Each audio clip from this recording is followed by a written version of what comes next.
ব্রেকফাস্টে আমরা কত কিছুই না বানানোর চেষ্টা করি।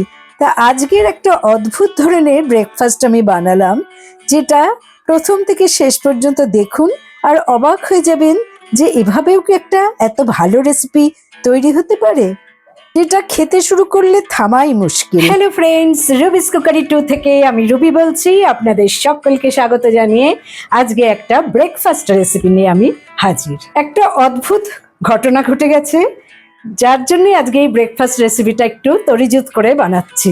কালকে মেইনলি আমি সানডে ছিল, অনেক রুটি বানিয়েছিলাম, কিন্তু সানডে অথচ রুটি, সবারই মোটামুটি বুঝলাম যে মুখটা ভার হয়ে গেছে। তা বাঁচা যে রুটিটা, সেটা আজকে অনেক কারুকার্য করে বানালাম, আপনারা দেখুন। এই যে দেখছেন কালকের বাসি রুটি, ফ্রিজেই ছিল। রুটিগুলো একটু শক্ত হয়ে গেছে এখন, কোনো ব্যাপার না। আমি রুটিগুলোকে কাঁচি দিয়ে এরকম ফিতের মতো করে কেটে নিচ্ছি। এবারে নিশ্চয়ই বুঝতে পারছেন যে আমি কি বানাতে চেয়েছি। আগে আমি কিন্তু কিছুই আপনাদের সাথে শেয়ার করিনি। আপনারা দেখুন এবং বুঝুন যে কিভাবে আমি রেসিপিটা বানালাম। তা ফেলে দেওয়া এই রুটি কাজে যে কতটা লাগতে পারে, সেটা যদি আজকের আমার এই রেসিপিটা প্রথম থেকে শেষ পর্যন্ত না দেখেন তাহলে বিশ্বাসই করতে পারবেন না। তো যাই হোক, রুটিটা আমি একটু ঢাকা দিয়ে রেখে দিলাম। আমি রেসিপিটা একটু হেলদিভাবে বানাবো, তার জন্য কিছু সবজি কেটে নিয়েছি এরকম ছোট ছোট চৌকো চৌকো করে। এখানে আছে গাজর, এরকম ছোট ছোট করে কেটে নিয়েছি, capsicum, yellow bell pepper, red bell pepper আর বিনস। তা এত কিছু না হলেও চলবে, শুধু ক্যাপসিকাম, গাজর আর বিনস হলেই চলবে। এই দুটো আমার ফ্রিজে আসলে নষ্ট হচ্ছিল, তা আজকে এটার মধ্যে অ্যাড করে দিলাম। তাছাড়াও আমি কুচিয়ে নিয়েছি একটা মিডিয়াম সাইজ পেঁয়াজ এভাবে। আমি একটা মাঝারি সাইজের টমেটো নিয়েছি, আর দুটো মাশরুম নিয়েছি, আর 3টে বেবি কর্ন নিয়েছি। আপনারা সুইট কর্নও ইউজ করতে পারেন, বা বেবি কর্ন মাশরুমের বদলে আপনারা চিকেনও ব্যবহার করতে পারেন। তা প্রথমে আমি বেবি কর্নটাকে এরকমভাবে পিস করে নিচ্ছি। দেখুন পিসগুলো এরকম কাটা হয়ে গেছে। একটা বাটিতে তুলে রেখে আমি মাশরুমগুলোকে স্লাইস করে নিচ্ছি। ভালো করে সব কিছু আগে ধুয়ে নিয়েছি, তারপরে এভাবে স্লাইস করে নিচ্ছি।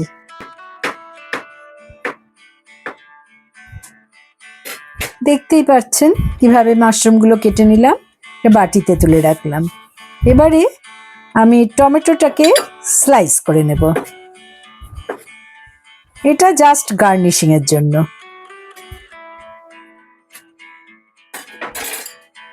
এবারে টমেটোগুলোকেও একটা বাটিতে তুলে নিলাম।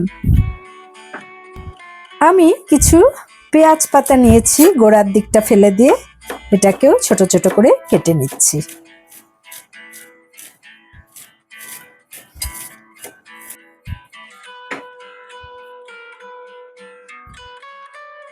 তো সব কিছুই আমার কাটা হয়ে গেল, সব কিছুই দেখুন এভাবে কেটে নিয়েছি। এবারে রান্নাটা আমি শুরু করব। এবারে রান্নাটা শুরু করছি, বসিয়ে দিচ্ছি একটা fry pan. 2 table spoon butter আমি এতে অ্যাড করে দিলাম। বাটারটা গলা পর্যন্ত অপেক্ষা করতে হবে। হাতে আমি 1 টিস্পুন অরিগ্যানো একটু গুঁড়ো করে দিয়ে দিলাম। তারপরে আমার কেটে রাখা গাজর, ক্যাপসিকাম আর red bell pepper, yellow bell pepper, beans এগুলো দিয়ে দিলাম। মোটামুটি 1 মিনিট ভাজার পর আমি পেঁয়াজ কুচিটাও এতে অ্যাড করে দিলাম। যখন পেঁয়াজের সুন্দর একটা গন্ধ বের হবে, তখন আমি এতে বেবি কর্নগুলো অ্যাড করে দিলাম। সবই হাই ফ্লেমে আমি ভেজে নিচ্ছি, পরপর সব কিছুই দিয়ে দিচ্ছি। এবারে মাশরুমটা একটু করে দিলাম। 2-3 মিনিট আমি এটাকে ভেজে নিলাম। এবারে আমি এখানে দিয়ে দেব 2.5 টেবিল স্পুন ময়দা। এটাকেও আমি হাই ফ্লেমে 30 সেকেন্ডের মতো ভেজে নেব। 30 সেকেন্ড ভেজে নিলাম, বেশিক্ষণ ভাজতে হবে না। এবারে এর সাথে আমি আর কিছু ইনগ্রেডিয়েন্টস মিশিয়ে নিচ্ছি। দিচ্ছি স্বাদ মতো লবণ, হাফ টিস্পুন গোলমরিচের গুঁড়ো, হাফ টিস্পুন চিলি ফ্লেক্স। আরও 30 সেকেন্ড ভেজে নিলাম। এবারে আমি এতে অ্যাড করে দেব 1 কাপ আর গলা কাপ দুধ।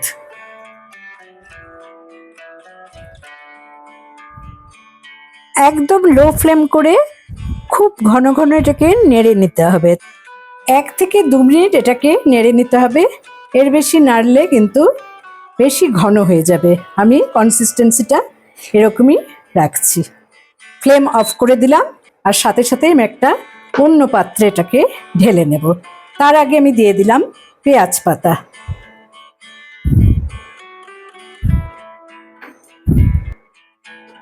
এটা খেতে কিন্তু অসাধারণ লাগে। আপাতত এটাকে আমি ঢাকা দিয়ে রেখে দিলাম। আমি এখানে 50 গ্রাম মোজারেলা চিজ ইউজ করছি। আপনারা চাইলে এমনি আমুল চিজ বা ব্রিটানিয়া চিজ ইউজ করতে পারেন। তা আমার এই চিজটা কোরানো হয়ে গেল।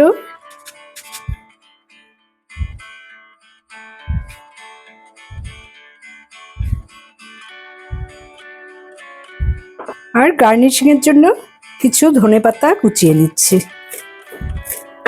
আপনারা পার্সলে পাতাও এখানে নিয়ে নিতে পারেন।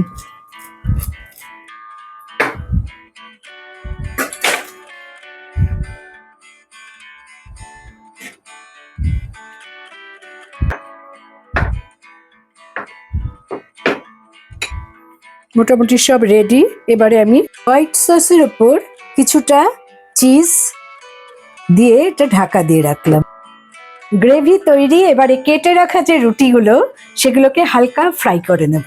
তা বসিয়ে দিলাম একটা ফ্রাই প্যান। দিলাম 2 টেবিল স্পুন রিফাইন্ড অয়েল। আপনারা চাইলে অলিভ অয়েলও দিতে পারেন। তেলটা গরম হয়ে গেছে। আমি এবারে এই কেটে রাখা রুটিগুলোকে এর মধ্যে অ্যাড করে দিচ্ছি।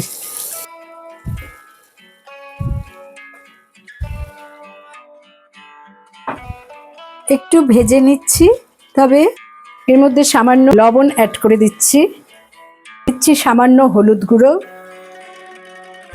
আর সামান্য কাশ্মীরি লাল লঙ্কার গুঁড়ো। এতে কালারটা খুব সুন্দর হবে। একদম লো ফ্লেম করে দিতে হবে, খুব বেশিক্ষণ ভাজবো না। তবে আপনারা কিন্তু রুটির বদলে পাস্তা দিয়েও এই আইটেমটা এভাবেই বানাতে পারেন। একটু ক্রিস্পি মতো যখন ভাজা হবে তখন আমি এটা একটা সার্ভিং প্লেটে ঢেলে নেব। খেতে দেওয়ার সময় কিভাবে খেতে দিচ্ছি দেখিয়ে দিচ্ছি। প্রথমে এগুলোকে আমি একটা সার্ভিং প্লেটে সুন্দর করে দেখুন মাঝখানে রেখে দিলাম। আর এর উপর দিয়ে দেব চিজ মেশানো হোয়াইট সস। তাহলে বুঝতেই পারছেন কেমন খেতে লাগবে। ওপর থেকে এই চিজ মেশানো হোয়াইট সস আর ভেতর থেকে ক্রিস্পি এই রুটি কাম পাস্তা। তা আপনারা রুটি এরকম যদি বাড়তি রুটি থাকে না ফেলে দিয়ে এইভাবে রেসিপিটা বানাতে পারেন। দেখবেন বাচ্চা থেকে বড় সবারই মুখে হাসি ফুটবে এবং কেউ বুঝতেও পারবে না রুটি দিয়ে এত সুন্দর একটা রেসিপি আমি বানিয়েছি। আশা করি বন্ধুরা আপনাদেরও এই রেসিপিটা আজকে ভালো লেগেছে এবং ভালো লাগলে অবশ্যই আমার চ্যানেলে লাইক করুন, কমেন্ট করুন, শেয়ার করুন। নতুন বন্ধুদের সাবস্ক্রাইব করার অনুরোধ রইল। পাশে বেল বোতামে অবশ্যই ক্লিক করতে ভুলবেন না, তাতে যখনই কোনো নতুন রান্নার রেসিপি শেয়ার করব তার নোটিফিকেশন সহজেই আপনারা পেয়ে যাবেন। ভালো থাকুন, সুস্থ থাকুন। পরের এপিসোডে আবার দেখা হচ্ছে নতুন রান্নার রেসিপি নিয়ে। Thanks for watching.